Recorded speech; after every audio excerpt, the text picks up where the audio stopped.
yang menunjukkan bahwa Prabowo itu mau jalan, mau seenak perutnya sendiri, tidak mau mendengarkan suara rakyat secara umum. Nah itu kan namanya bukan pemimpin kalau kayak gitu. Ada yang mengkritik, langsung dia naik telinganya. Yang mengatakan, saya tahu ada orang pintar yang banyak mengkritik, padahal dia nggak bisa ngasih beras, nggak bisa ngasih BBM, nggak bisa ngasih apalah dan sebagainya. Lu gila apa? Gila. Nah, itu pemimpin kita kayak gitu. Prabowo adalah murid yang paling cerdas dari guru politiknya Jokowi. Karena itu Prabowo sakarkan sendiri. Jadi apa yang dikatakan Prabowo bukan basa-basi politik. Jokowi ada guru politik saya, itu benar. Nah sekarang ini ya, Prabowo sedang menjalankan strategi politik yang pernah dilakukan oleh sang gurunya. Tetap mempertahankan polisi sebagai centeng dalam rangka melanggengkan kekuasaan. Dari fenomena yang ada, maka sulit untuk membuktikan bahwa ijazah Joko Widodo asli. Izinkan saya untuk menyampaikan beberapa hal pemikiran. Saya coba untuk agar kita tidak ragu melihat siapa sosok Prabowo sebenarnya hari ini. Maka kita akan lihat bagaimana Jokowi memerintah selama 10 tahun. Legacy yang ditinggalkan adalah authoritarian personality, sehingga memporak-porandakan kehidupan berbangsa bernegara. Ketika pemilu 2019 kemarin, dengan hasil Prabowo merebut kursi presiden, harapan publik tadinya Prabowo mampu membalikan keadaan yang sudah porak-poranda. Tapi ternyata sampai hari ini banyak keputusan-keputusan, kebijakan-kebijakan yang justru mengabaikan kepentingan rakyat, mengabaikan tuntutan rakyat. Padahal selalu dikatakan Prabowo adalah sosok nasionalis. Kalau dia nasionalis, dia harus tahu bahwa kekuasaan kedaulatan berada di tangan rakyat. Artinya tuntutan rakyat itu menjadi prioritas buat dia. Ketika dia langgar, ketika dia abaikan tuntutan rakyat, dia sudah melanggar etika kehidupan berbangsa bernegara. Mari kita lihat seperti apa sebenarnya Prabowo. Orang bilang bahwa Prabowo gampang tersandera ya, oleh masa lalu. Saya katakan bohong besar. Itu adalah sinetron yang sedang dimainkan oleh kedua belah pihak. Sesungguhnya Prabowo dengan Jokowi itu satu frekuensi, sama-sama otoritarian personality yang ada di dalam dirinya. Jadi kalau boleh dikatakan, inilah yang dinamakan Stockholm Syndrome, antara Sandra yang menyandra dan Sandra saling jatuh cinta.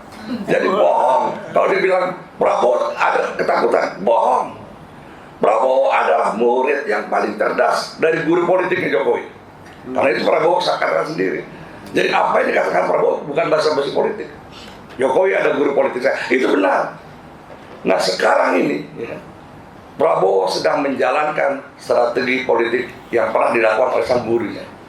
Tetap mempertahankan polisi sebagai centeng dalam rangka melanggengkan kekuasaan. Mungkin bisa dipahami itu Bu ya.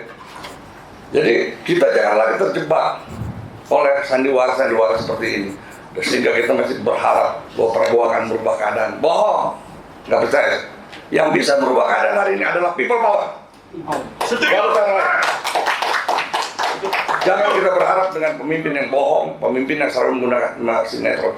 Contoh, peraturan kepolisian nomor 10 ya, itu diketahui oleh Prabowo.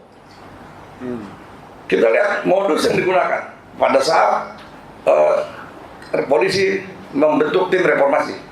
Prabowo pergi ke luar negeri, seakan-akan Prabowo nggak tahu. Kemarin pun terjadi seperti ini. Ketika Kapolri mengumumkan Perpol nomor 10, Prabowo di luar negeri, seolah tidak tahu. Padahal kita tahu bahwa ada Kepres nomor 68 tahun 2021.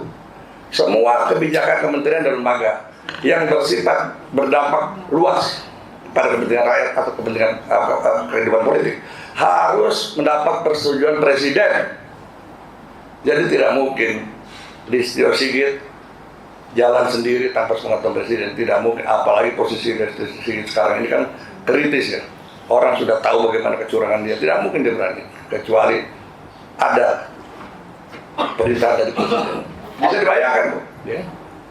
Apa yang terjadi ketika presiden ikut terlibat di dalam pengkhianatan terhadap konstitusi. Putusan MK itu dasarnya adalah Undang-Undang 45. Artinya apa? Apa yang diambil, keputusan yang diambil oleh Presiden melalui Sigit itu pembangkangan terhadap Undang-Undang 45. Apa kita mesti mentolerir ketika ada pemimpin negara ini melanggar Undang-Undang 45? Kan nggak mungkin. Apa kita masih berharap selesaikan dulu ini, gitu. Kalau kita masih mau percaya Prabowo, tapi hari ini Bu, ketika Prabowo membiarkan terjadi pelanggaran, terjadi pengkhianatan, makar mungkin terhadap Undang-Undang 45, kemudian Presiden dia adalah pengkhianat. Saya pikir itu sebagai pembukaan saya untuk kita dapat berpikir lebih jernih dalam melihat kekuasaan hari ini, sehingga kita sebagai rakyat jangan terus kemudian dininabobokan saja, diberi janji-janji yang nyata-nyata itu cuma nightmare. Terima kasih. Assalamualaikum warahmatullahi wabarakatuh. Waalaikumsalam. Terima kasih Bapak. Jadi mengapa saya lanjutkan pembicaraan kedua Bapak Sri Rajasa ini. Ya, apa yang disampaikan itu bukan sekedar narasi omong-omong. Beliau ini dikenal sebagai mantan intelijen ya, yang sebagai maestro penulis dan sebagainya. Dan kami ucapkan selamat datang juga pada tokoh yang hadir, ada dari Medan, Dr. Masri Sitanggang. Nanti mungkin lagi saya bicara sedikit tentang situasi Medan.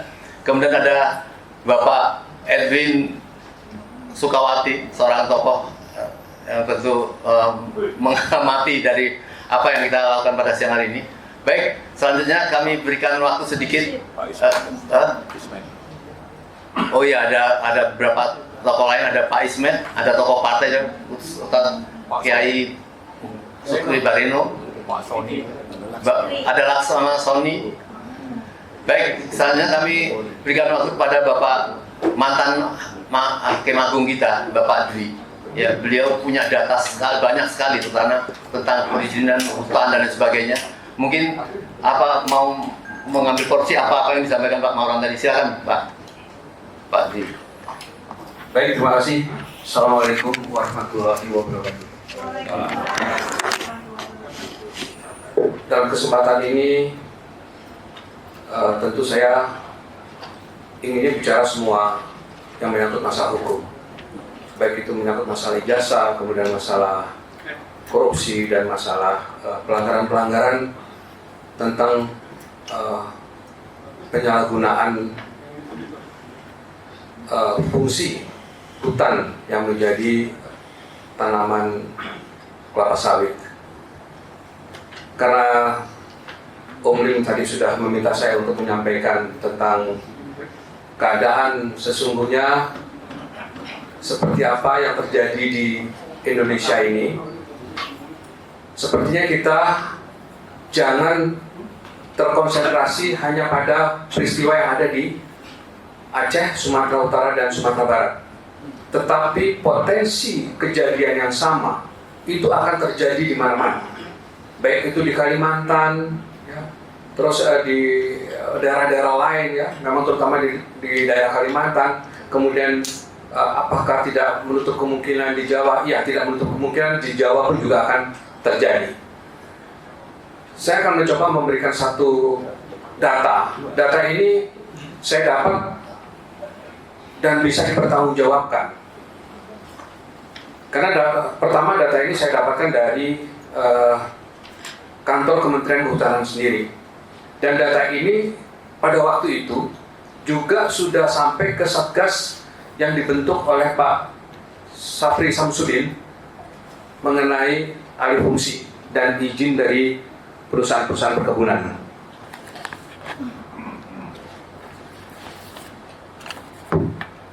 Saya mempunyai data tentang keputusan Menteri Kehutanan Republik Indonesia nomor 36 tahun 2025. Keputusan Menteri ini tadi saya katakan juga sudah sampai kepada Pak Sapri Samsudin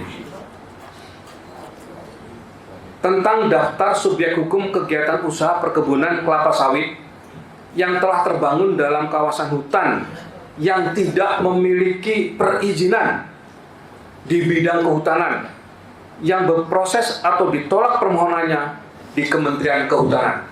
Cukup jelas ya. Berapa banyak perusahaan yang ada di dalam keputusan menteri ini? Itu jumlahnya kurang lebih sekitar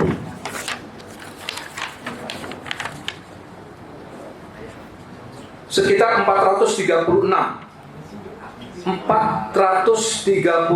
perusahaan dengan total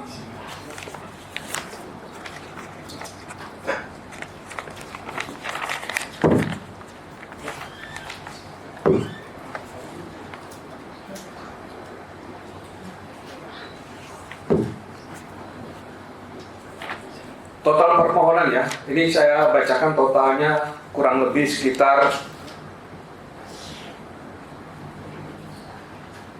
790.474 hektar.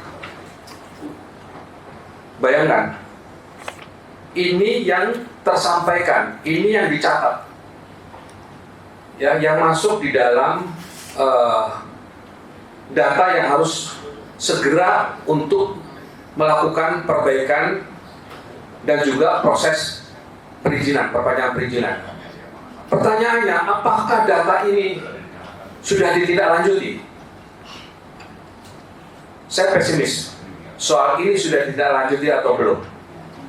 Kita buka lagi data yang saya dapat. Ini ada satu data lagi.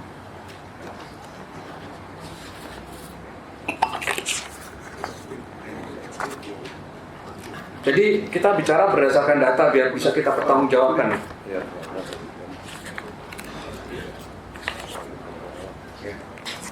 Ada satu data lagi dari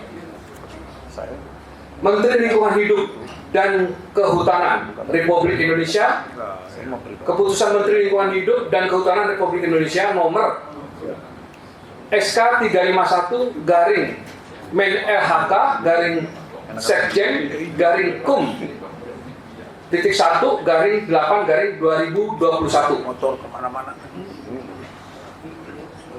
tentang data dan informasi kegiatan usaha yang telah dibangun di dalam kawasan hutan yang tidak memiliki perizinan di bidang kehutanan tahap kedua. Coba kita lihat berapa banyak.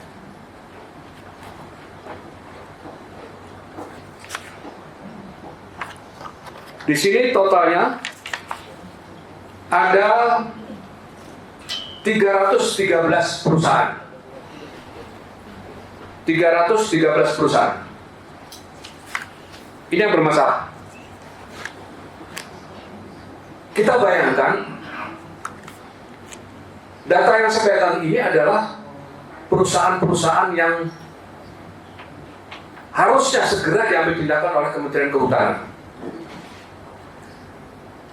Di dalam laporan saya lihat beberapa hari yang lalu ada rapat kabinet yang dipimpin oleh Pak Prabowo. Kemudian dari Kementerian Kehutanan sendiri menyampaikan hal-hal tentang fungsi lahan atau adanya peralihan fungsi. Saya melihat Pak Prabowo di sini memang ya dia percaya aja. Kita tahu Kementerian Kehutanan pun juga tidak menguasai masalah ini. Saya yakin tidak menguasai masalah ini.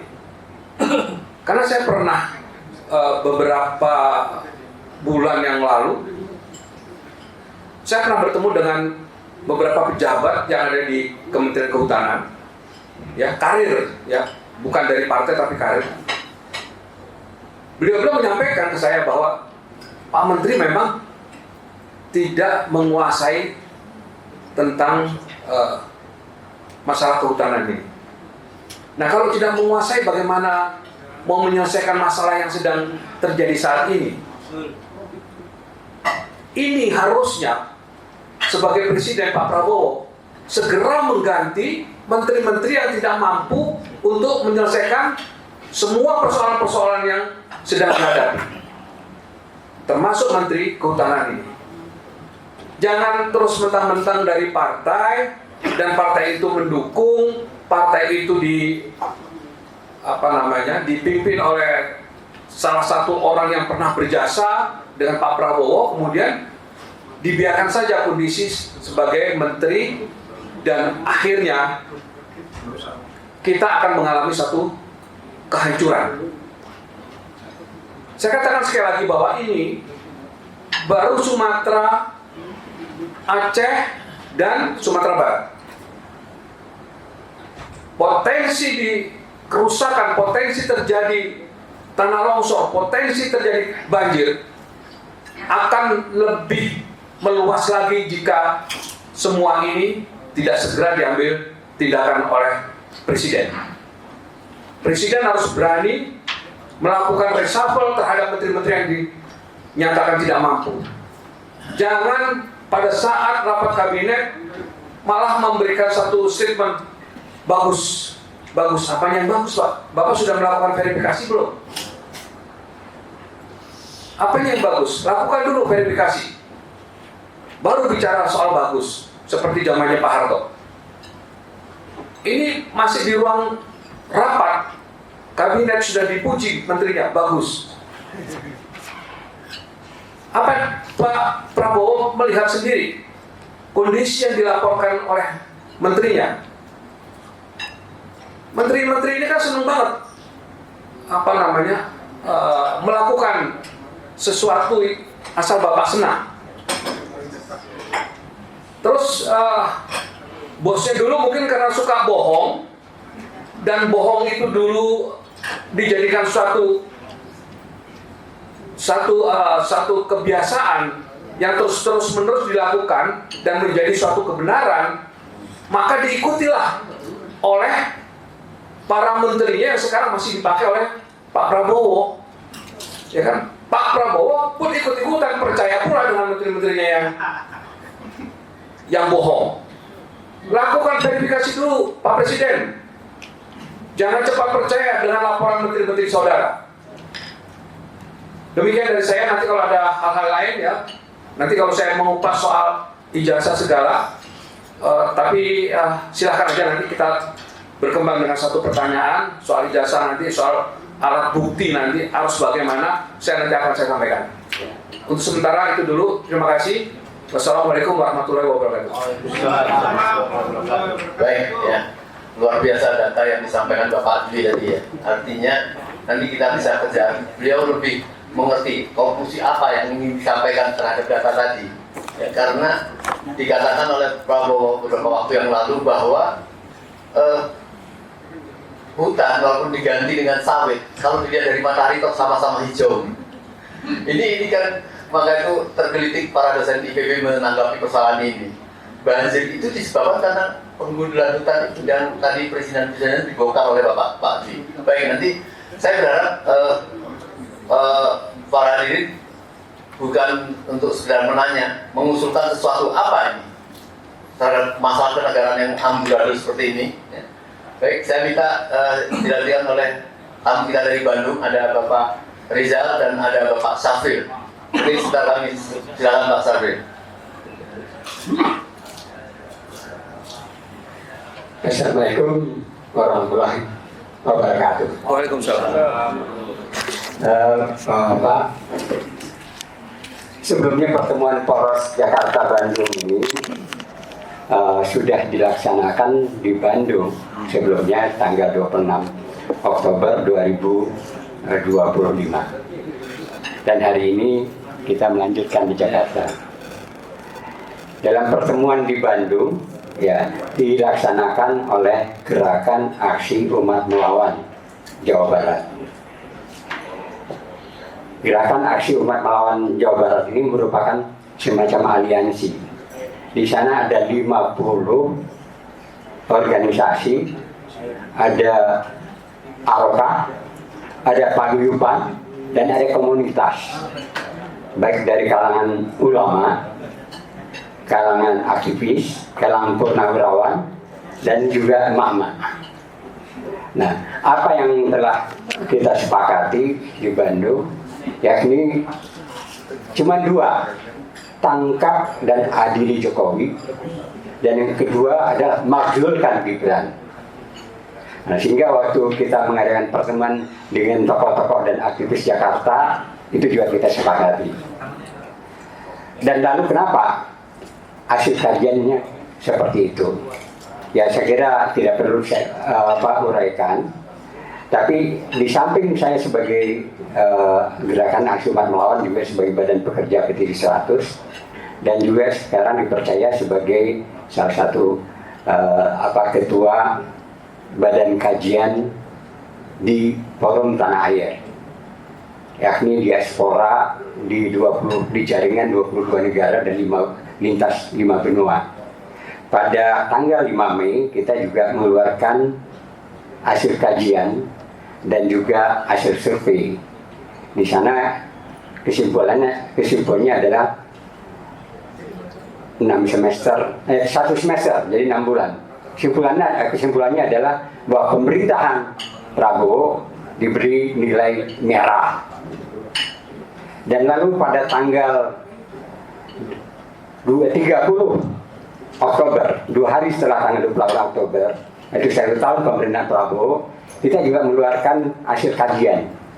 Ya, itu juga kita berikan cuma naik 0,5. Jadi 5,5 nilai daripada pemerintahan Prabowo. Artinya masih merah. Artinya kalau tahun ini tidak lagi naik, ya artinya tetap, ya berarti Prabowo sama sekali tidak naik kelas dan tentunya harus ditinggal. Dan itu konsekuensinya. Lalu kembali kepada masalah gerakan Poros Jakarta Bandung atau Bandung Jakarta ini yang terdiri dari tokoh-tokoh dan para aktivis. Kita mempunyai agenda yang tadi sudah dinyatakan seperti itu. Tapi saya juga pernah menjelaskan kenapa Jokowi. Karena menurut kajian kita, Jokowi ini adalah pengkhianat negara.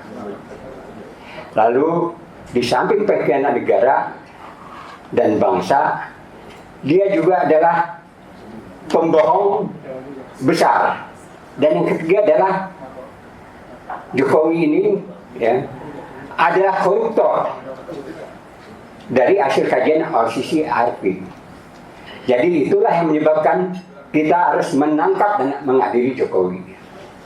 Nah, kalau dilihat indikasi sekarang ini, Jokowi menyatakan di beberapa hari yang lalu di TV bahwa dia menyampaikan bahwa dia oleh Roy Suryo CS dan juga Rizal, di Padilan juga hadir hari ini, bahwa ada orang besar di antara mereka.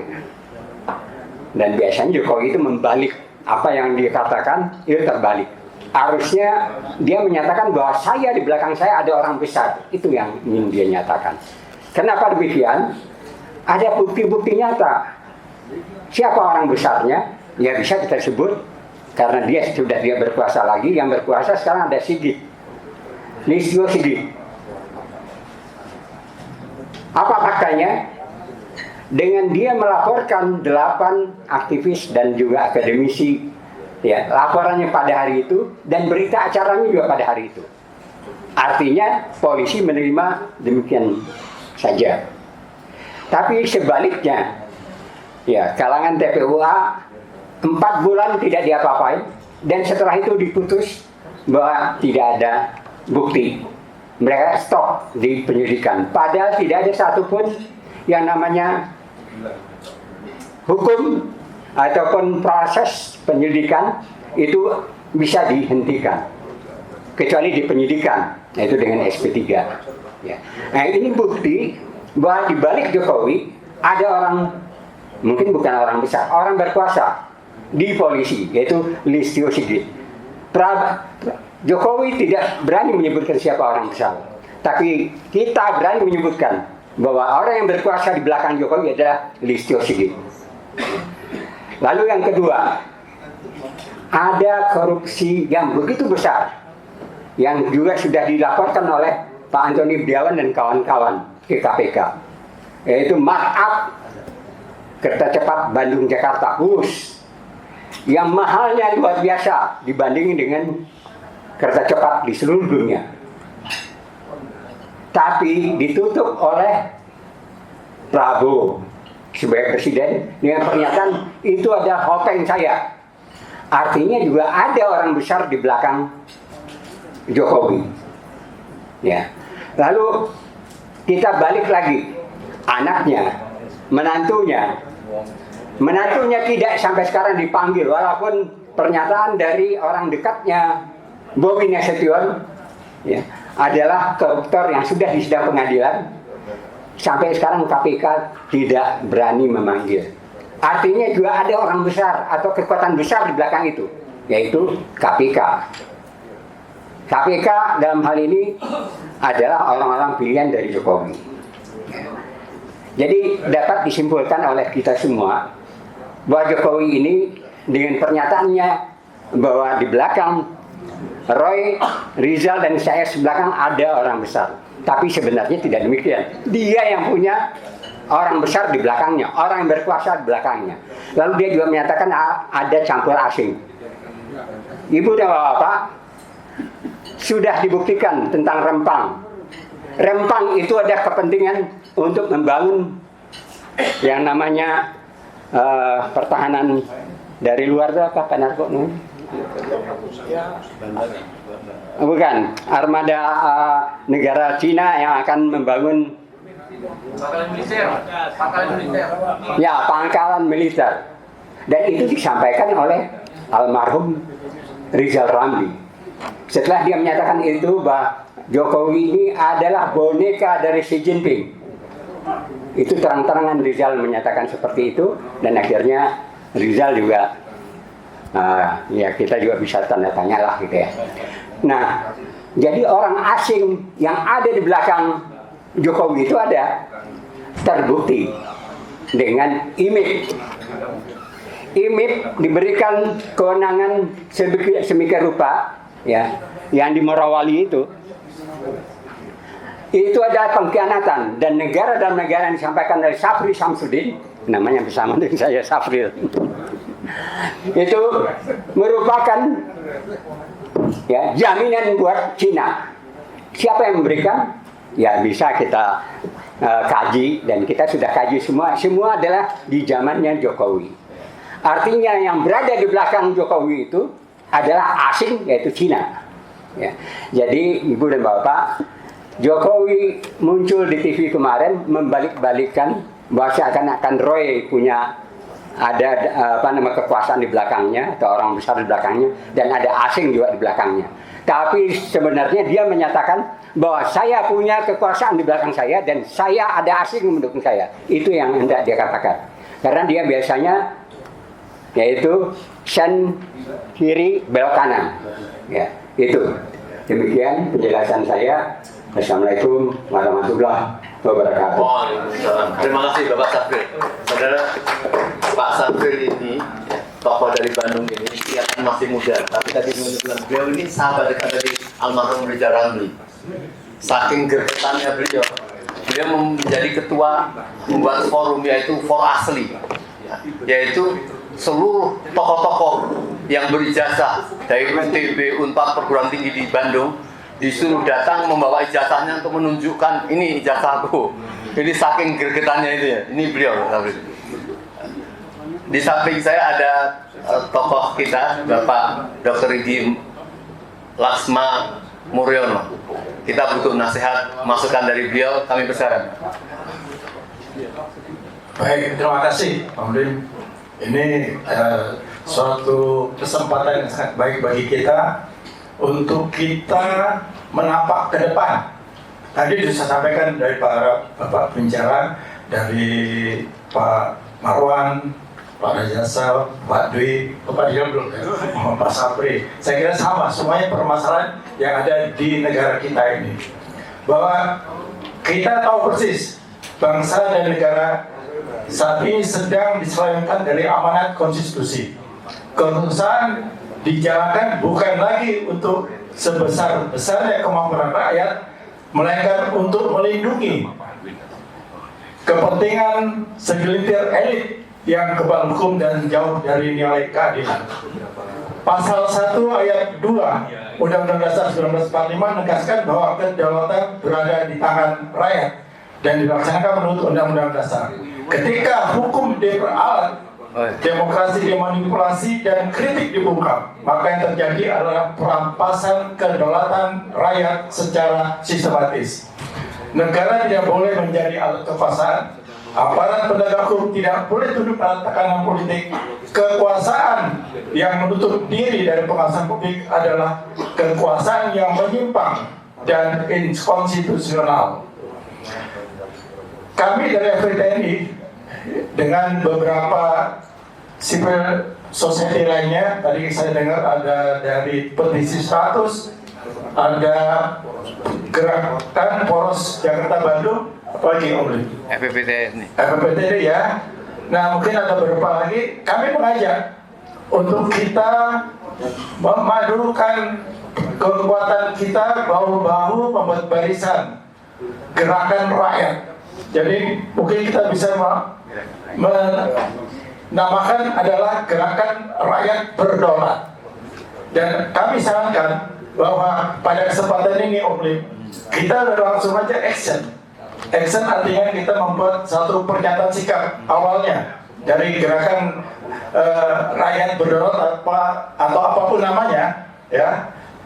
Kita membuat satu pernyataan sikap yang betul-betul isinya adalah untuk kita mengajak seluruh rakyat untuk bergerak, mulai bergerak. Karena ini tadi disampaikan oleh Pak Rajasa dan tidak bisa diomongin lagi ya Pak ya. Itu sudah merupakan sifat dan agak sulit untuk berubah.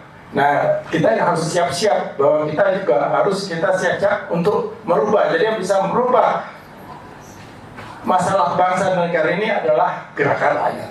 Nah, ini kita pandai-pandai bagaimana kita melakukan satu kegiatan sehingga kita bisa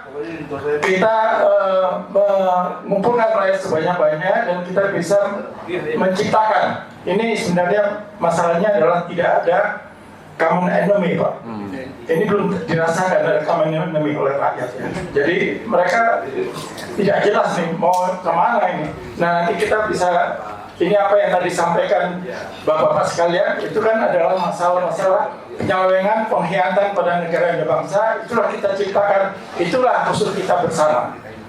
Jadi sekali lagi gerakan rakyat ini berdiri untuk menegakkan supremasi konstitusi dan hukum tanpa tebang pilih. Kemudian kedua, mengembalikan demokrasi yang jujur, adil dan bermartabat. Kemudian yang ketiga, melawan segala bentuk penyalahgunaan kekuasaan, korupsi, dan pengkhianatan terhadap kepentingan nasional. Kita menolak tunduk pada ketakutan. Kritik bukan makar, perlawanan konstitusional bukan kesehatan. Justru diam di hadapan ketidakadilan adalah bentuk pengkhianatan terhadap Republik. Ini harus kita camkan. Dan untuk itu FPPTNI sebenarnya kami sudah menyiapkan pernyataan sikap, Pak.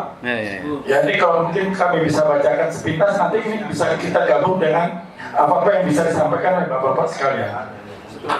Jadi pernyataan sikap dari FPPTNI bersama elemen civil society, nah ini bisa kita namakan apakah itu gerakan rakyat berdaulat atau aliansi masyarakat berdaulat atau aliansi masyarakat kebangsaan dan sebagainya. Pernyataan sikap terhadap kegagalan negara menjaga keadilan, transparansi dan keselamatan serta kedaulatan bangsa. Kami yang tergabung dalam Forum Purnawirawan Prajurit TNI FPTNI bersama elemen civil society dengan penuh tanggung jawab moral dan konstitusional menyatakan sikap terhadap kegagalan negara menjaga keadilan, transparansi, keselamatan dan kedaulatan bangsa. Dari beberapa hal yang telah kita ketahui bersama, yaitu yang pertama, ini beberapa hal yang bisa kami sampaikan, kan tadi banyak sekali yang disampaikan oleh Bapak sekalian. Yang pertama, negara gagal menangani bencana Aceh Sumatera. Penanganan bencana di Aceh dan wilayah Sumatera mencerminkan ketidaksiapan, kelambanan, dan ketidakseriusan negara. Korban jiwa, data rakyat, serta lemahnya koordinasi antar lembaga menunjukkan absennya negara di saat rakyat paling membutuhkan kehadirannya. Ini bukan sekedar kelainan teknis, melainkan kegagalan kepemimpinan dan manajemen negara. Kemudian kedua, penanganan kasus dugaan ijazah palsu Jokowi dan Gibran yang tidak adil dan tidak transparan. Kita bisa merasakan, dan kemarin aja ketika ada datang ya Pak Rizal yang gelar perkara khusus ya. Nah ternyata yang gelar perkara khusus gelaran ya Pak. Itu bukan transparansi, itu transparansi semu itu. Kemudian ketiga, pemberantasan korupsi dilakukan tebang pilih. Nanti ada penjelasannya. Keempat, ada masalah PIK 2, ada masalah Perpam, ada masalah US, ada masalah Perkap 10, ada masalah penggundulan hutan. Kemudian juga ada masalah bandara di kawasan industri PT IMIP, negara tidak berdaulat terlihat sama sekali. Dan polisi sedemikian negara adalah seluruh kasus di atas bukan peristiwa terpisah, melainkan pola sistemik. Jadi memang dia punya aktornya tunggal ada yang sebenarnya. Bahwa kekuasaan yang kebal hukum, aparat yang kehilangan independensi, demokrasi yang dibaca koordinasi politik, dan negara yang semakin jauh dari keadilan dan kebenaran. Oleh itulah pernyataan tegas kami, atas dasar keadilan, konstitusi, dan keselamatan bangsa, kami nyatakan satu, menuntut pengadilan terhadap Joko Widodo atas seluruh kebijakan, tindakan, dan dugaan pelanggaran hukum yang merusak sendi-sendi demokrasi dan negara hukum. Ini agak lebih halus ya Pak Samri. Di Bandung tangkap dan ada di Jokowi ya. Ini sama. Kemudian yang kedua, menuntut pemajuan Gibran Raka Buming Raka dari jabatan wakil presiden karena proses politik yang cacat moral, syarat kepentingan, dan menciderai konstitusi. Kemudian mendesak reformasi total penegakan hukum dan pemulihan kedaulatan negara dari cengkraman oligarki. Nanti bisa kita tambahkan hal-hal apa yang kita tuntut kepada Presiden. Pernyataan ini bukan seruan kebencian, melainkan seruan penyelamatan bangsa. Diam berarti berkhianat, membiarkan ketidakadilan berarti ikut melanggengkannya. Demi keadilan, demi konstitusi, demi masa depan Republik Indonesia. Jakarta 17 Desember 2025. Nah ini apa nanti disebutkan, apakah ini gerakan rakyat berdaulat apapun, tapi dari FPP TNI sudah membuat satu konsep untuk pernyataan sikap. Dan selain pernyataan sikap, yang harus kita laksanakan adalah berkirim surat ke Presiden, ke Ketua DPR, dan Ketua MK. Ini saran saya Pak. Jadi dari kelanjutan pertemuan ini, kita ada action yang harus kita lakukan. Demikian dari saya, terima kasih. Terima kasih Bapak Laksma Mulyono. Kita tahu yang berbicara ini dia mewakili FPP TNI dan seorang Laksma yang luar biasa ya. Dan inti yang disampaikan tadi, satu yang saya paling nangkap, ini negara gagal. Ketika rakyat mengharapkan kehadirannya di dalam musibah itu, dan bahkan beliau menyampaikan ini harus ada seruan, dan saya tangkap juga dari Pak Siradasa tadi, ini memang harus terjadi revolusi misalnya. Karena mungkin saya tahu kalau tentara mengatakan itu artinya ada hal-hal yang sudah tidak bisa tertempuh lagi ya, kecuali dengan itu. Kita belum mendengar dari Pak Narko ini ya. Jadi ini saya kira terakhir ya. Iya Pak. Jadi ini bukan anjuran kalau dari beliau ini udah fatwa. Kalau fatwa ini rakyat mau melaksanakan fatwa atau tidak. Baik, mungkin saya lanjutkan ke Pak Rizal Fadilah. Silakan Pak. Assalamualaikum warahmatullahi wabarakatuh. Alhamdulillahirabbil alamin. Wassalatu wassalamu ala Rasulillah wa ala alihi wa ashabihi wa mawala. Bapak yang saya hormati, bicara hadirin, para YouTuber yang juga hadir pada kesempatan yang berbahagia ini. Ya, tentu kita panjatkan syukur bahwa hari ini kita dapat berkumpul dalam rangka meningkatkan rasa kepedulian kita terhadap persoalan-persoalan masyarakat, bangsa, dan negara. Ya, pada intinya juga tentu kita ingin memperbaiki dari persoalan itu yang ada dengan segala upaya. Bapak Ibu yang saya hormati, bahwa tadi disebutkan elemen kita ada petisi 100 yang tema dasar pada waktu awalnya adalah makzulkan Joko Widodo ketika Jokowi masih menjadi presiden. Gitu. Petisi 100 nyatakan makzulkan Jokowi. Kemudian dari forum Purnawirawan Prajurit TNI, ya, yang pada intinya di antara sekian poin yang dideklarasikan adalah makzulkan Gibran Rakabuming Gibran, Rakabuming Raka. Ya, itu tanggal 17 Juli yang dikemukakan pada waktu itu, ya. April, ya, 17 April. Ya, saya masih ingat 15 April ke UGM, 16 April ke Leruduk ke rumah Pak Jokowi, 17 April forum Kelapa Gading di Kelapa Gading. Saya kira itu rangkaian yang tidak terpisahkan. Dan poros Bandung Jakarta itu justru mengcombine isu pokoknya, yaitu tangkap adili Jokowi, karena Jokowi sudah tidak perlu dimaksudkan lagi. Itu sudah makzul, karena sudah makzul tinggal pertanggungjawabannya, dan itu diawali dengan tangkap lalu adili. Dan karena Gibran masih menjabat sebagai wapres, ya spirit kita makzulkan Gibran. Ya, itu intinya. Nah, permasalahannya kenapa? Karena Jokowi Gibran ini satu paket tak terpisahkan, gitu. Yaitu kolusi, korupsi, nepotisme. Saya kira ini inti daripada reformasi. Gitu. Reformasi 1998 itu karena KKN, gitu ya. Kemudian sekarang juga KKN yang masih berkelanjutan, gitu ya. Itu sudah 28 tahun. Gitu. Jadi sudah cukup lama kita menilai pasca reformasi yang lalu ternyata tidak menghasilkan hasil yang baik.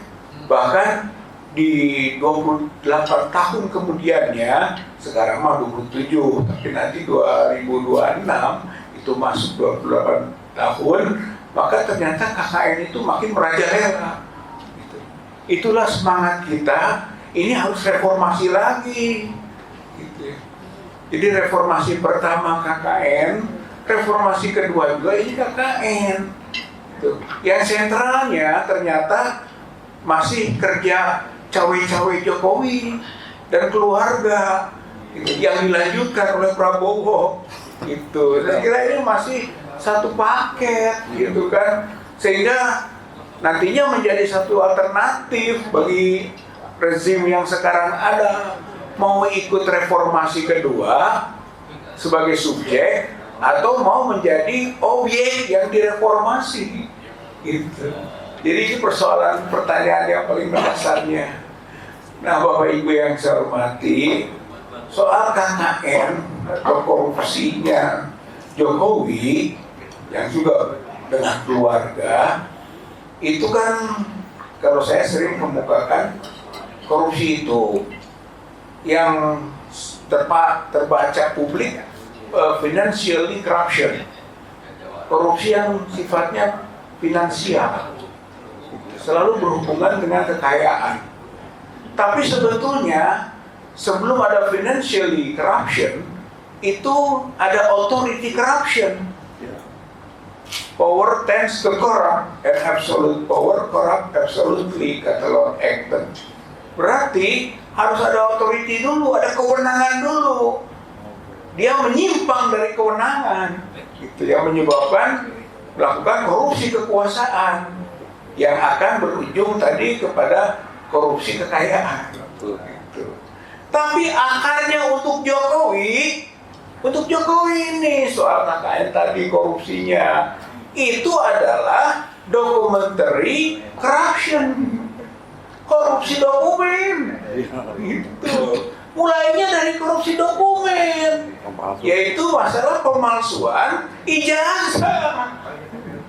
Ini akar ini dari pemalsuan ijazah, penggunaan ijazah palsu, akhirnya ke korupsi kekuasaan, ujungnya korupsi kekayaan. Itu semuanya dikerjakan oleh Jokowi, Gibran, Iriana, kemudian Usman dan keluarganya semua. Gitu. Jadi yang disebut dengan nepotisme. Gitu. Nah, karena ada akar ijazah palsu itulah, maka kita ingin mendobrak juga mulai dari reformasi itu, ya gitu kan, sampai sekarang kemarin tanggal 15 Desember itu prosesnya berujung yang disebut dengan gelar perkara khusus, gitu kan, untuk mencari kebenaran dari dokumen itu. Publik sudah tahu dan sudah membaca bahwa ijazah Joko Widodo palsu dari fotokopi yang beredar. Nah, kemarin ini hal yang penting dari gelar perkara khusus ialah dengan berat hati akhirnya pihak Polda Metro Jaya menunjukkan. Dan setelah ditunjukkan, kita lihat itu tidak berbeda dengan yang beredar. Berarti yang sudah dianalisis oleh para ahli itu palsu. Sekarang ditunjukkan tentang dokumennya yang itu juga. Berarti dugaan semakin kuat bahwa ijazah Joko Widodo palsu. Bahkan Pak Rajasa dan mungkin teman yang lain sudah mengatakan di mana dibikinnya. Iya, udah Pak itu. Itu sudah sampai ke di mana pabriknya. Itu kan pasar pramuka. Kita sudah dorong Pak pihak polisian coba teliti periksa pasar pramuka. Tapi nggak mau, diam saja. Universitas Pasar Pramuka Indonesia. Universitas Pasar Pramuka, UPP. Gitu. Beliau ini rektornya. Padahal pesen 1 dapat 2, Pak. Fakultas Teknologi Kayu. Jadi begitu sebenarnya. Sudah melompat kita ke pabriknya. Gitu kan. Pembuatnya. Harusnya dikejar itu. Gitu. Nah, kemarin gelar perkara khusus itu hanya memastikan saja dokumennya yang begitu, nggak ada yang lain. Tuh ya. Jadi jangan ragu Pak sekarang. Gitu kan. Waktu dekan Fakultas Kehutanan memaparkan dan menayangkan itu. Kemudian pada waktu Bareskrim menyampaikan, menayangkan itu.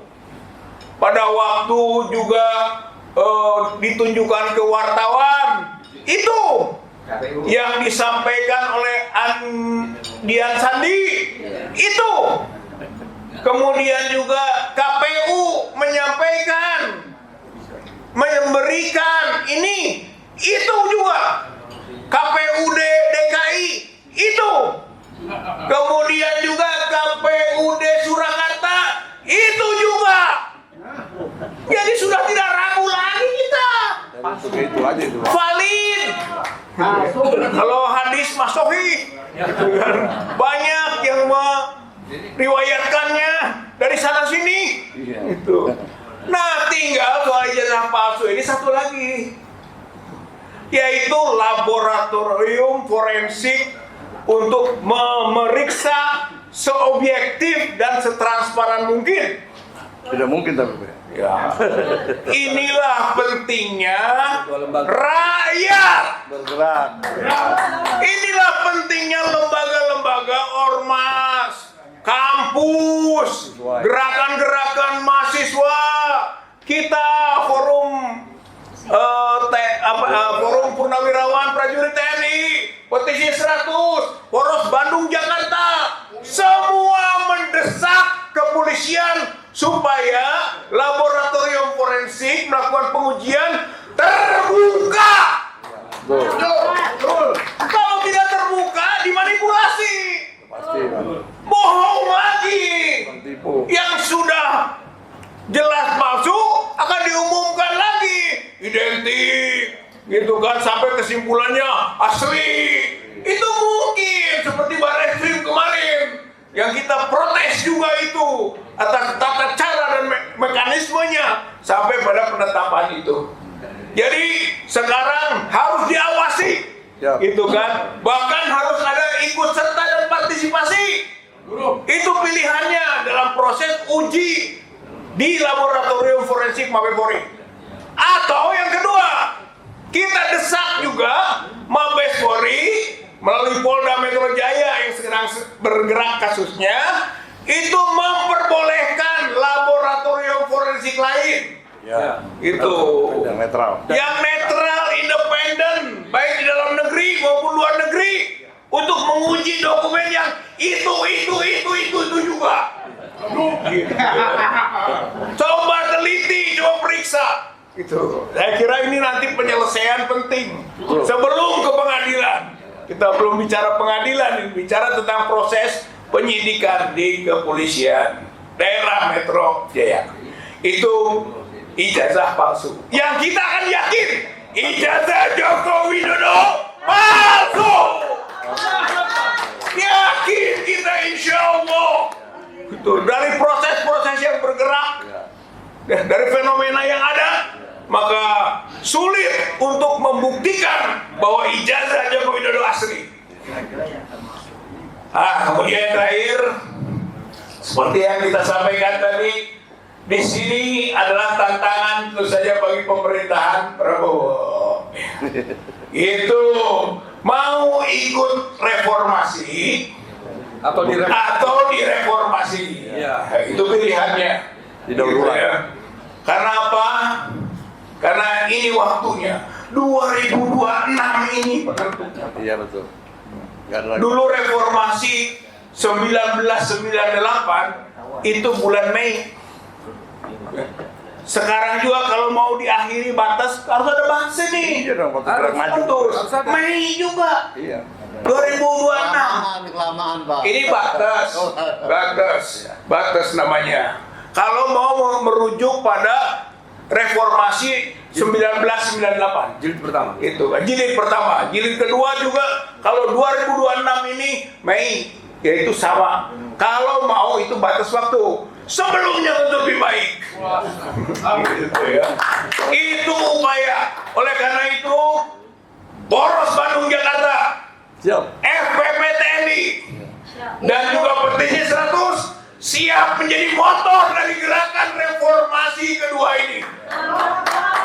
Dengan pilihan tadi, Mama ikut, santri ikut, kiai ikut, kampus ikut, mahasiswa, para akademisi, semua akan menjadi elemen-elemen penggerak, buruh semua. Tapi kita akan siap mempelopori reformasi jilid 2. Perubahan politik yang wajib terjadi di negeri ini.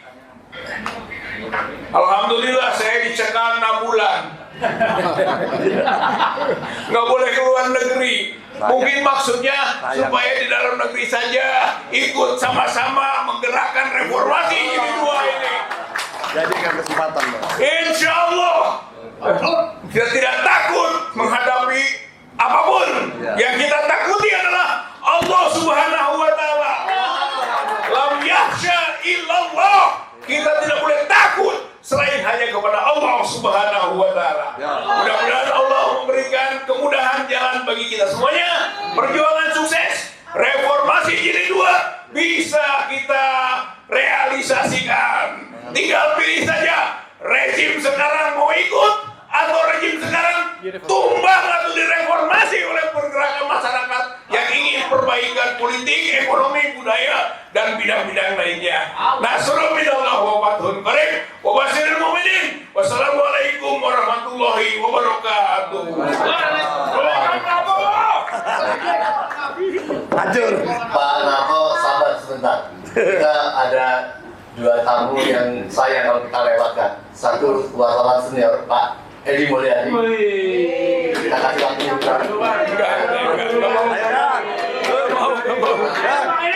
Saya juga dari UIWAS, kami beri waktu 2-3 menit. Saya dari UIWAS, silakan Pak. Mau menyampaikan? Ya, pengguyur. Sedikit aja, kalau enggak. Udah ya, oke. Baik, langsung ke Pak Narto. Nggak fair. Tahu Bang Edi payah. Wah, payah nih. Bini kurang banyak bini sih orang di belakang. Hidup Bang Edi. Golikan Prabowo.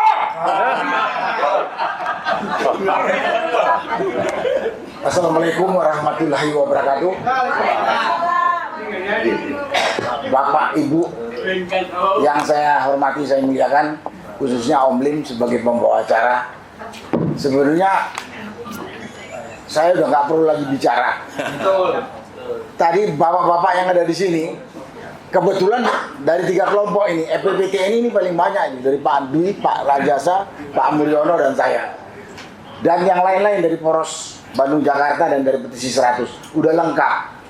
Bisa memberikan gambaran kepada kita semua yang hadir maupun yang mendengarkan betapa amburadul dan carut marutnya kondisi bangsa Indonesia atau negara kesatuan Republik Indonesia saat ini. Sudah jelas kan? Jadi kalau tadi Pak Rajasa mengatakan tak ada cara lain, people power. Tapi kalau Pak Mulyono bisa gerakan rakyat. Dan mungkin ada istilah-istilah lain. Semua itu terjadi karena apa? Karena pemerintah sekarang ini kelihatannya tidak mampu memperbaiki kondisi carut marut ini. Kelihatan.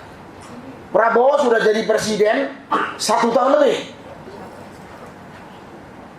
Saya melihat Presiden Prabowo ini mungkin seperti katak dalam tempurung gitu. Dia nggak tahu kalau rakyat Indonesia ini jumlahnya hampir 300 juta, tersebar dari Sabang sampai Merauke. Tapi yang diperhatikan cuma kelompoknya si Jokowi dan kelompok dia saja yang mungkin kalau dihitung-hitung pendukung dia yang dikasih naik pangkat jabatan, dikasih jabatan komisaris, dikasih jabatan menteri, atau mungkin pendukungnya Jokowi dengan termulnya mungkin nggak sampai 1 juta. Berarti hampir 300 juta ini hampir terabaikan. Di mana kita melihatnya?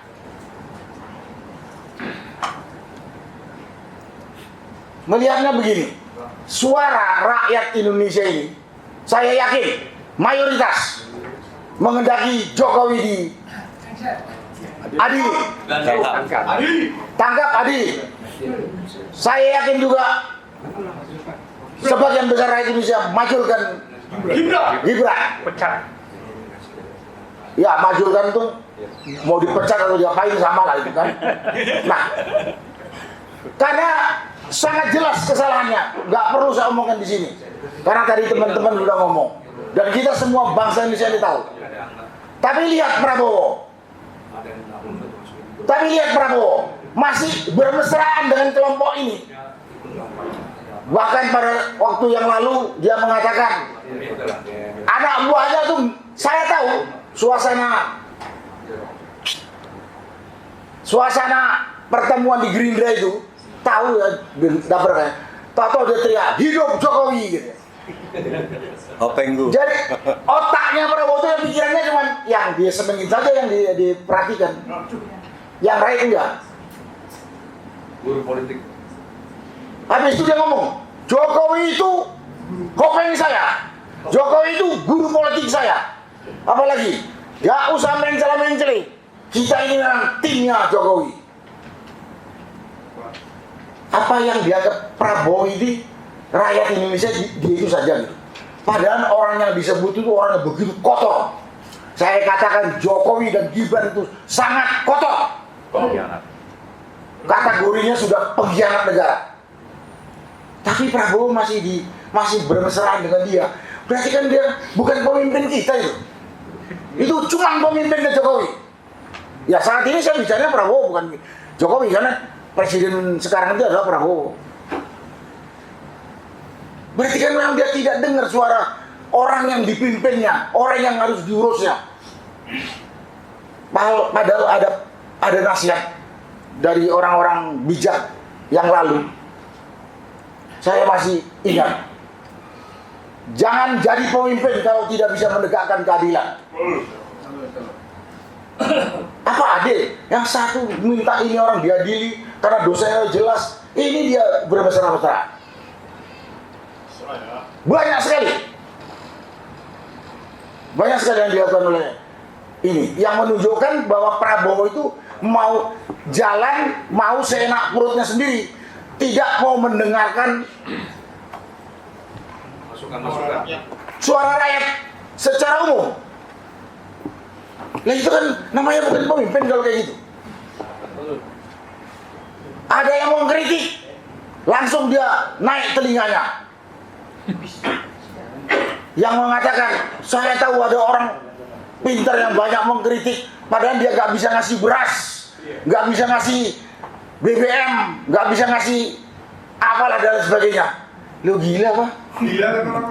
Nah, pikir aja lah. Itu pemimpin kita kayak gitu. Nah, dan lain-lain apa lagi yang mau saya ceritakan tentang ini. Dan saya tahu pribadi Prabowo ini. Waktu masih dinas TNI maupun masih setelah di partai. Karena saya juga bekas partainya dia dulu berapa tahun. Keluar saya dari Gerindra. Orang ini anti kritik. Mimpin orang 300 juta, masa mau jalan versi otaknya sendiri kan aneh itu kan. Gas. Aneh kan? Gas. Enggak. Berikutnya apa? Berikutnya akan membahayakan kita bangsa Indonesia yang hampir 300 juta ini.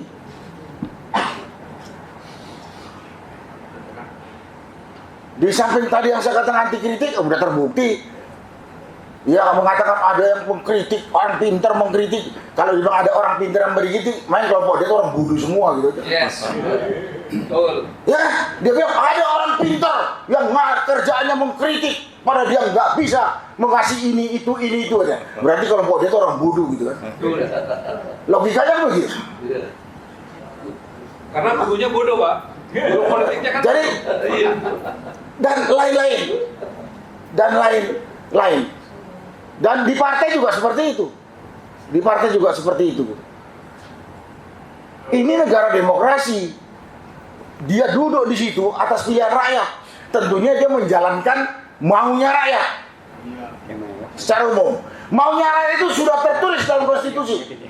Bukan dia konstitusinya dia akalin lagi kayak kelakuannya Jokowi. Aturan konstitusi yang sudah dirusak Jokowi itu saat ini diperbaiki oleh Prabowo. Ini malah masih bermesraan dengan Jokowi.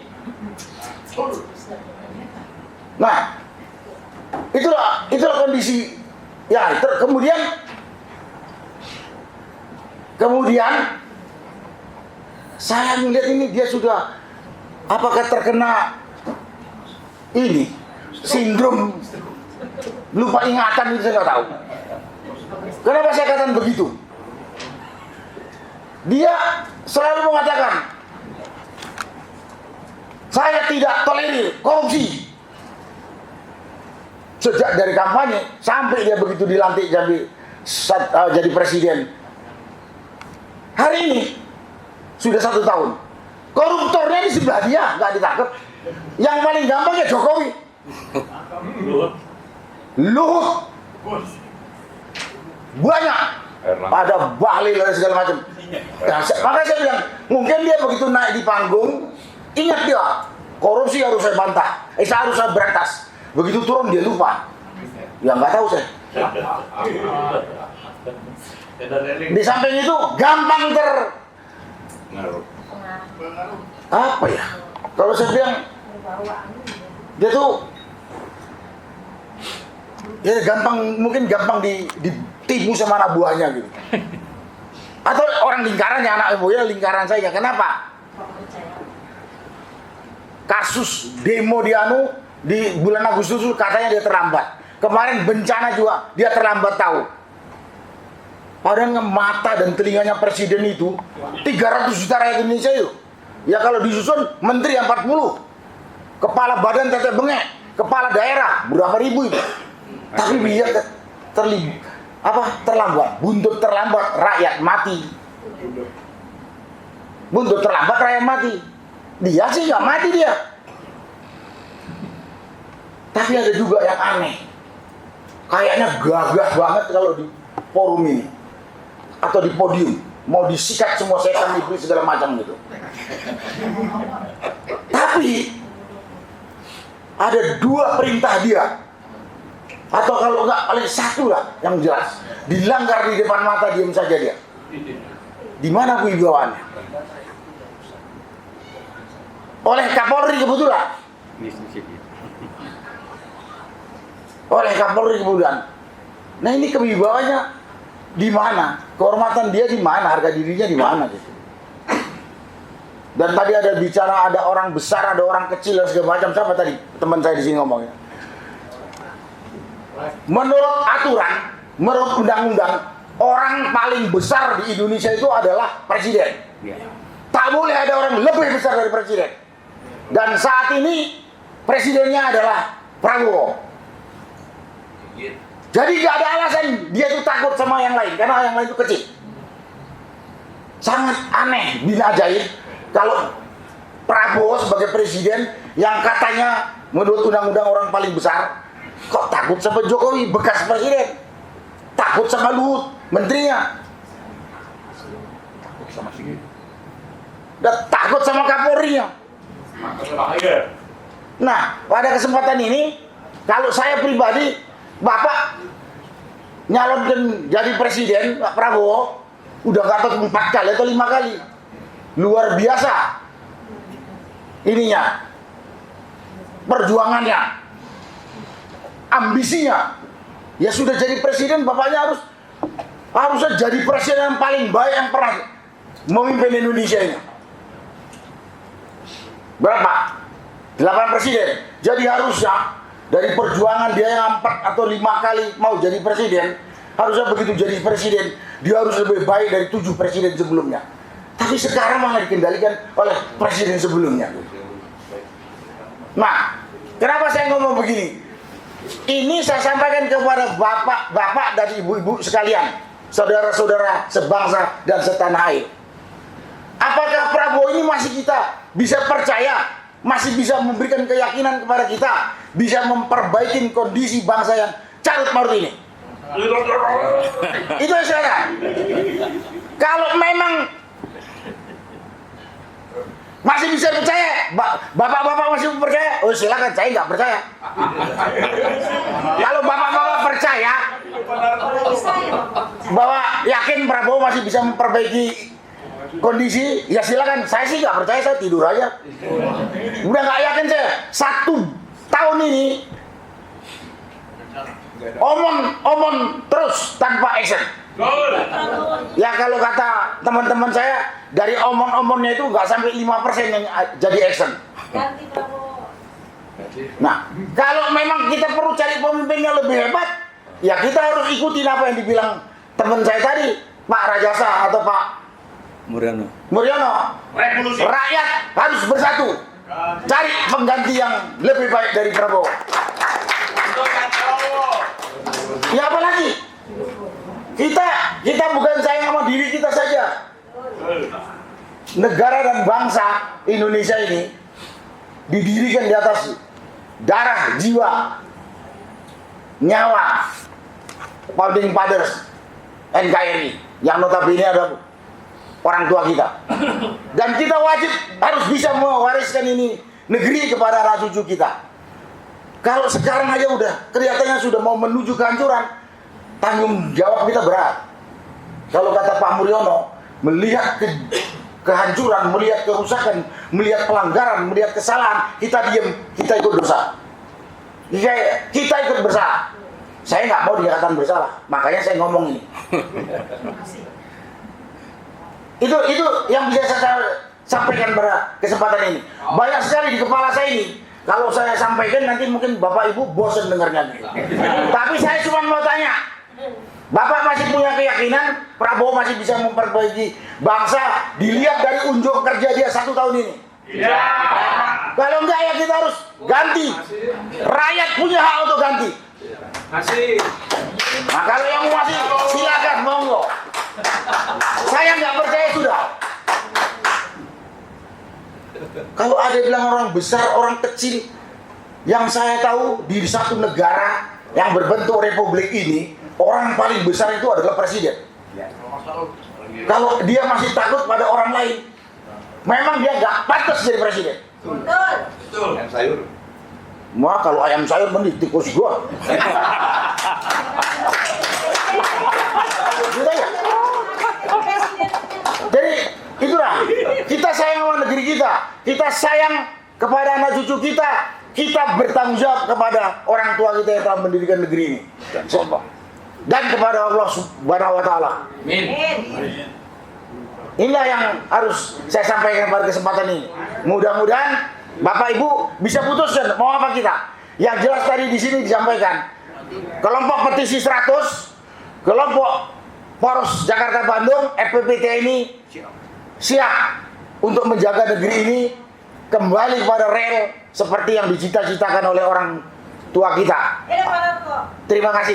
Wassalamualaikum warahmatullahi wabarakatuh. Baik, sebelum kita tutup, karena yang hadir ini semua tokoh, saya beri kesempatan untuk 2 menit, 3 menit pada Bapak Amin Syahbudin, Marskal Muda Purnawirawan, dan Bapak Ismet. Ya, kami persilakan boleh menyampaikan sesuatu. Masih ada Pak Sony, bersembunyi. boleh menanyakan pada siapa atau menanyakan pernyataan sedikit. Kami persilakan Bapak Amin Syahbudin. Mas, sini Mas. Enggak. Sini. Sini. Biar gambarnya bagus. Ayo Pak.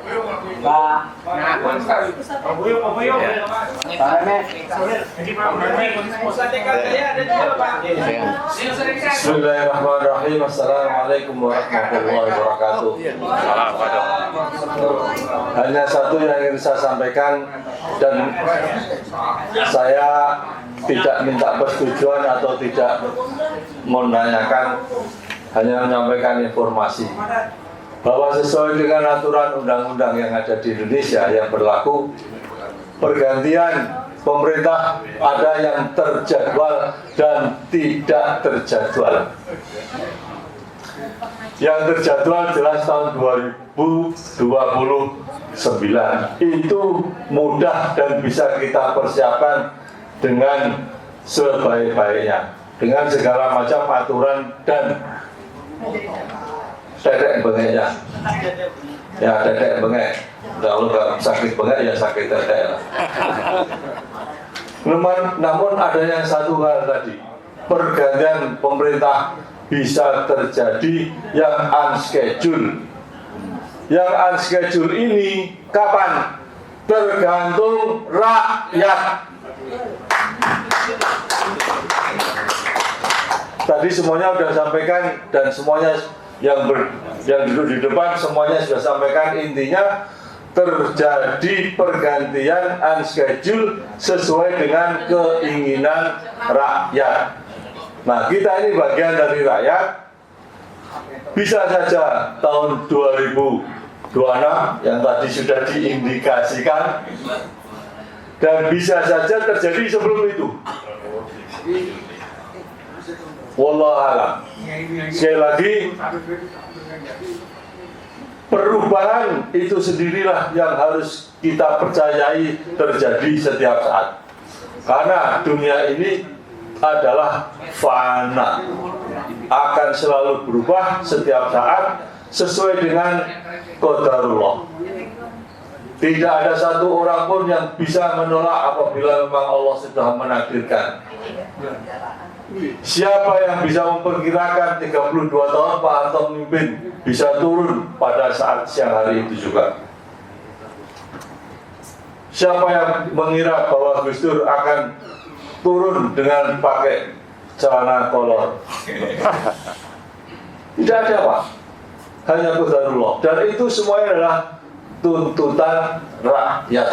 Maka para penggerak-penggerak yang ada di sini ini, mari kita bekerja sama secara sistematis dan tidak hanya yang ada di sini. Di sini ini amat sangat kecil, tapi otaknya besar, keinginannya besar, namun kemampuannya yang harus diperbesar. Untuk memperbesar kemampuan dan kemampuan, itulah yang harus kita perkuat niat ikhlas dari kita semua yang ada di sini. Saya kira itu Pak yang bisa saya sampaikan dalam kesempatan ini. Kurang lebihnya saya mohon maaf. Wabillahi taufiq wal hidayah. Wassalamualaikum warahmatullahi wabarakatuh. Waalaikumsalam. Bapak Mas Al Muda, amin. Ada 3 tokoh muda kita yang wajib untuk memberikan statement walaupun udah 3 menit ya. Masih ada Bang Ismail, ada Bang Buyung dari UIWOS, dan terakhir ada Bang Eka Jaya yang kami silakan Mas Pak Ismail dulu. Bismillahirrahmanirrahim. Terima kasih atas kesempatannya, saudara-saudara sekalian dan seluruh rakyat Indonesia. Kita ketahui, seingat saya, pada saat 3 bulan pertama pemerintahan Prabowo, beliau mengatakan ketika ada masukan-masukan terhadap pemerintahnya, ini baru 3 bulan, beri kesempatan. Kemudian mencapai 6 bulan, terdengar lagi ketika banyak masukan dan kritikan terhadap pemerintahan Prabowo, dia mengatakan lagi ini baru menginjak 6 bulan. Dan orang-orang yang masih percaya kepada Prabowo mengatakan belum setahun. Sampai mencapai 1 tahun, kita saksikan, ya, seluruh rakyat Indonesia saksikan, bukan malah pengelolaan pemerintahan dan negara ini menjadi baik, tapi kita saksikan Allah tunjukkan justru semakin berantakan, ya. Dan fakta yang tidak bisa dibantah adalah terjadinya bencana dahsyat banjir bandang di Aceh, Sumut dan Sumbar, dengan menelan korban jiwa meninggal kurang lebih 1000, mungkin sekarang 1100-an. Nah, bencana yang demikian dahsyatnya ini dan memakan korban, kemudian sikap Prabowo sebagai presiden hanya seperti orang yang tidak memiliki empati yang luar biasa. Ya, hanya terkesan pencitraan datang ke Aceh dan seterusnya, bahkan sempat pergi ke luar negeri. Artinya sebagai seorang presiden, tanggung jawab totalitasnya itu tidak dilihatkan kepada masyarakat Indonesia dan rakyat yang sudah menderita. Dalam pikiran saya, dengan terjadinya korban sedemikian rupa dan kerusakan yang sangat dahsyat, ini sebenarnya ya sama saja dengan genosida, ya, versi Indonesia, versi banjir bandang. Karena 1 nyawa hilang, seharusnya sebagai seorang pemimpin itu betul-betul tersentuh hatinya.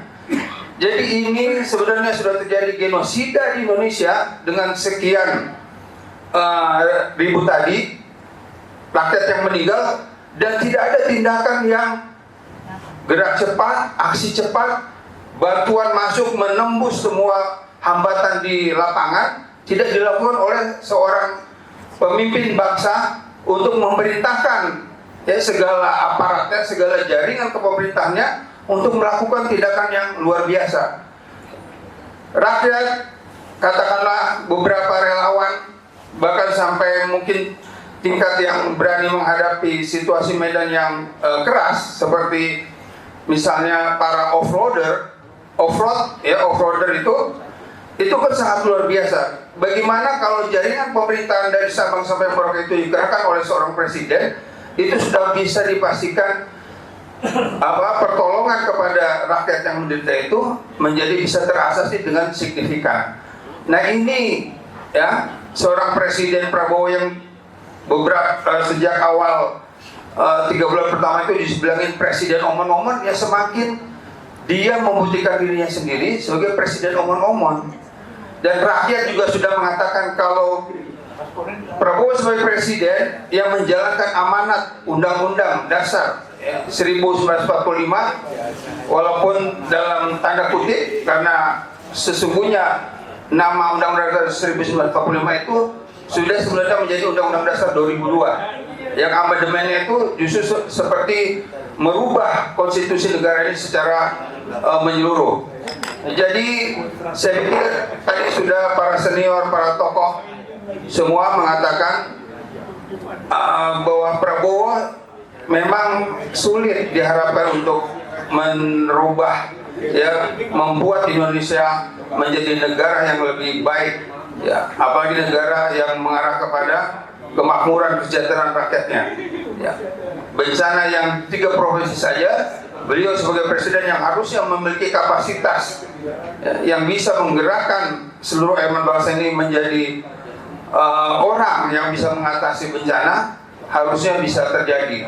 Yang lebih menyedihkan lagi, justru pemerintahan Prabowo ya menolak bantuan internasional yang masuk untuk menolong rakyatnya sendiri, dengan mengatakan bahwa kami bangsa Indonesia masih bisa melakukan mengatasi bencana yang ada. Tapi pada kenyataannya justru semakin membuat rakyat menderita. Jadi tadi kalau dibilang ada pergantian unpredictable, ya, unscheduled, ya, kita tidak tahu. Tapi secara sunatullah, secara hukum alam, secara hukum sosial, itu bisa dipastikan bisa terjadi ketika situasi yang menghimpit rakyat sedemikian rupa.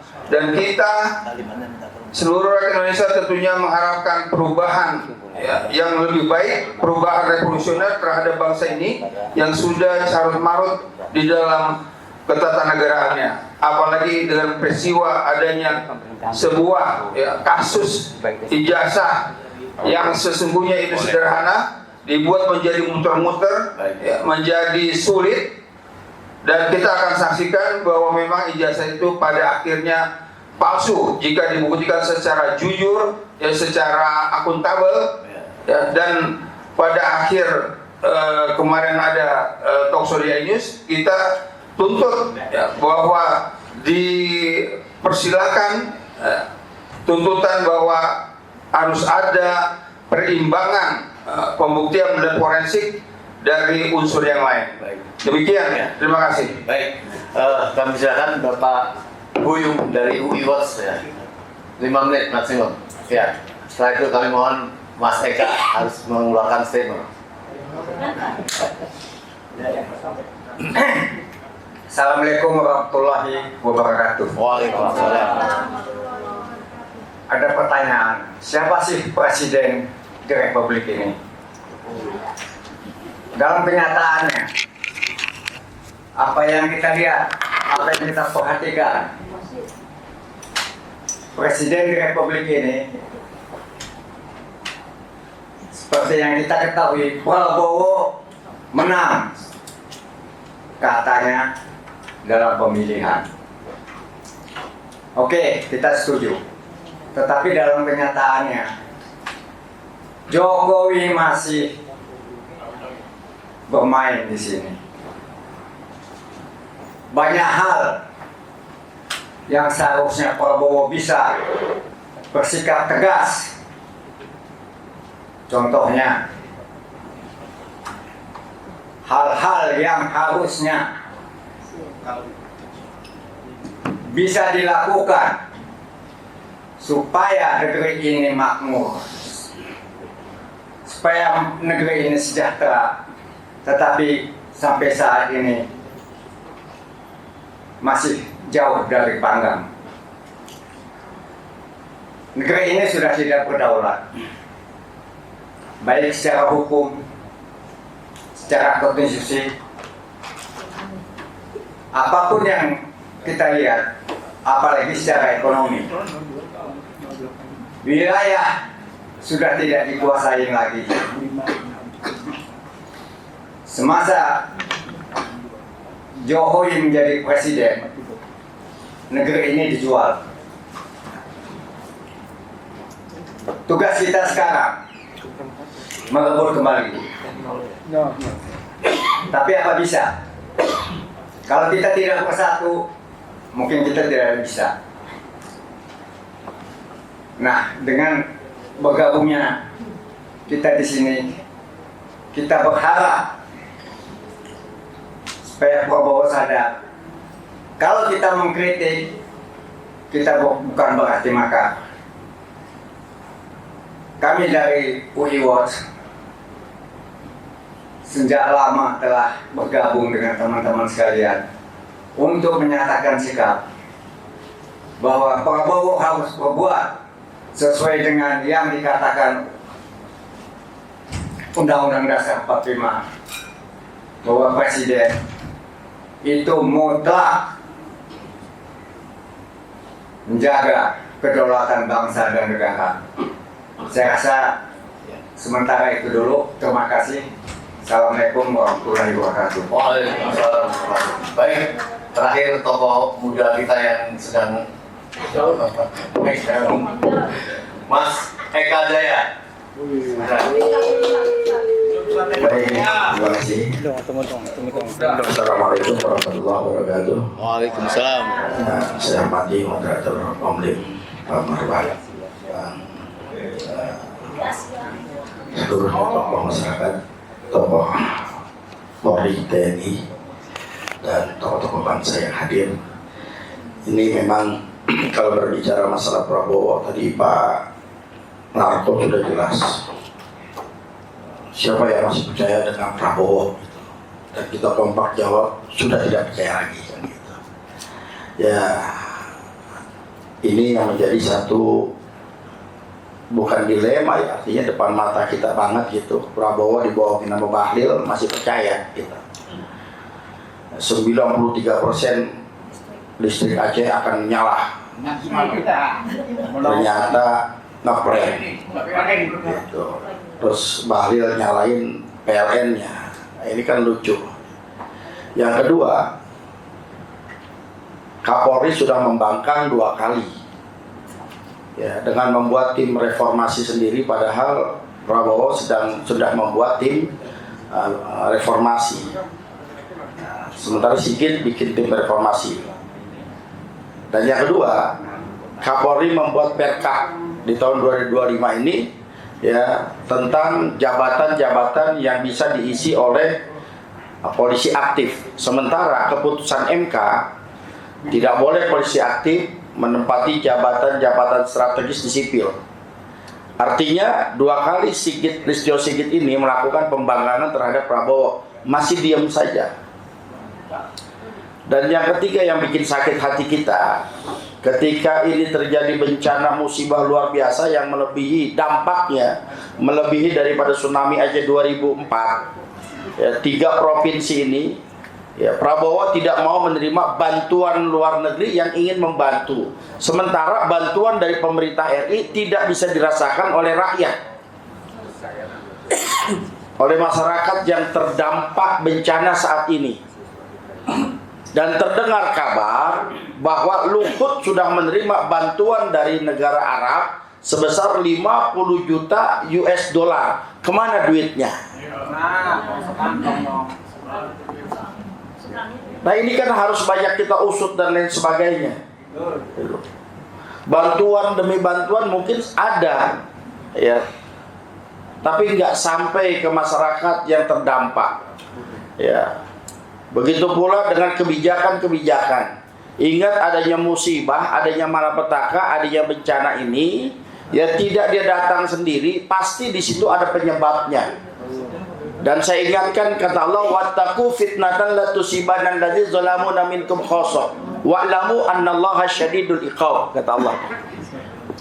takutlah kalian terhadap musibah, terhadap bencana, terhadap malapetaka yang datang kepada kalian, bukan saja menimpa orang yang ahli maksiat, tapi orang-orang yang baik pun akan terkena musibah bencana itu.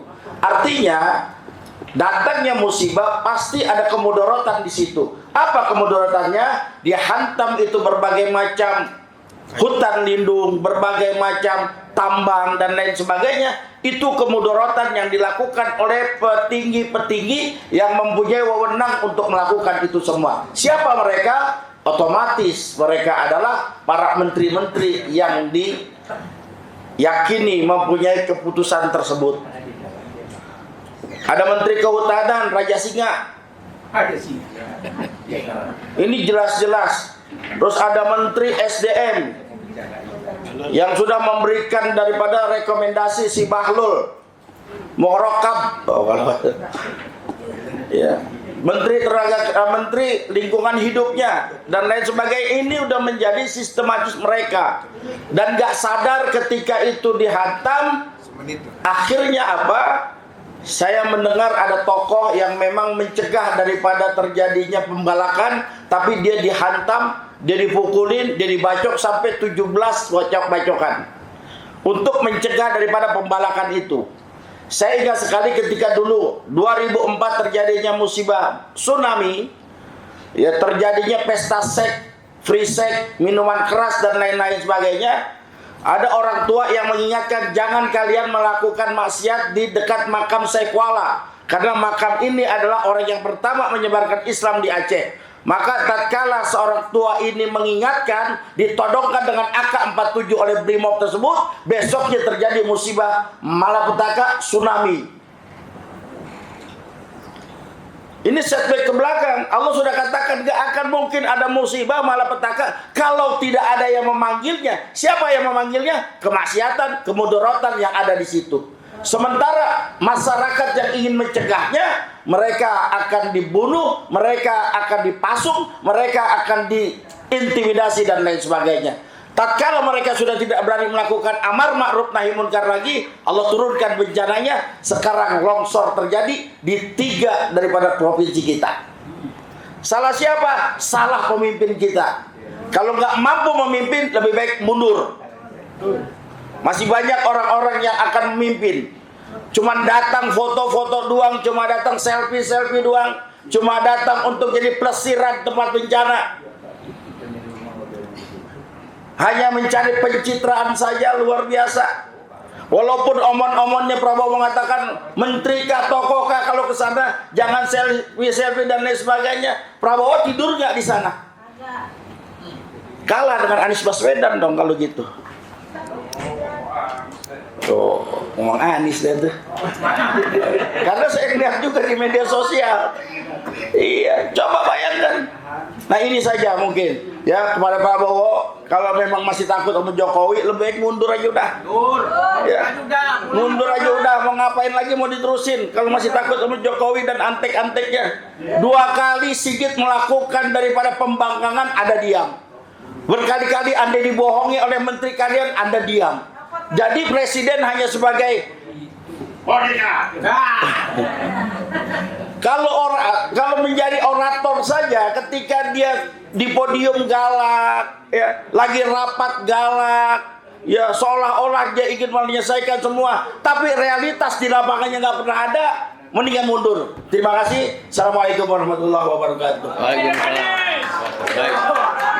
Sudah cukup sore. Sebelum kita tutup, ada satu tamu yang saya harap memberikan obrolan 2 menit dari Bandung. Dr. Mehmet, kami silakan. Kang Mehmet, ayo. Kang Mehmet. Mau duduk atau berdiri?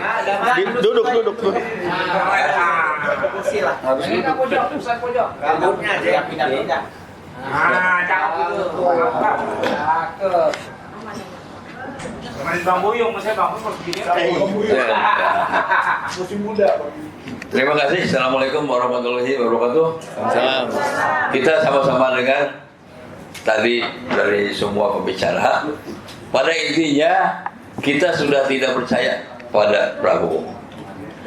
Seandainya Prabowo mau memperbaiki diri, segera perbaiki kabinet. Kalau itu tidak dikerjakan, ayo kita bikin mosi tidak percaya. Setuju? Karena Prabowo sudah ikut menjadi pengkhianat bangsa, ya, dengan menjadi murid pengkhianat, melindungi pengkhianat, ya. Jokowi itu kan pengkhianat. Sekarang Prabowo menjadi muridnya pengkhianat dan ikut melindungi pengkhianat. Apa bedanya? Sama saja. Saya kira demikian. Terima kasih. Wassalamualaikum warahmatullahi wabarakatuh. Baik, sebelum kita akhiri, kami mohon Pak Maulana memberikan konklusi atau catatan akhir. Catatan akhir tahun. Ya, terima kasih. Komplain, sebelum kita tutup, kita perlu pertegas sikap kita bahwa musuh utama kita adalah para pembangkang pelaku dari melanggar kedaulatan negara, ya, yang mengangkangi kedaulatan itu adalah musuh kita. Kemudian yang kedua adalah yang menjadi pengkhianat negara.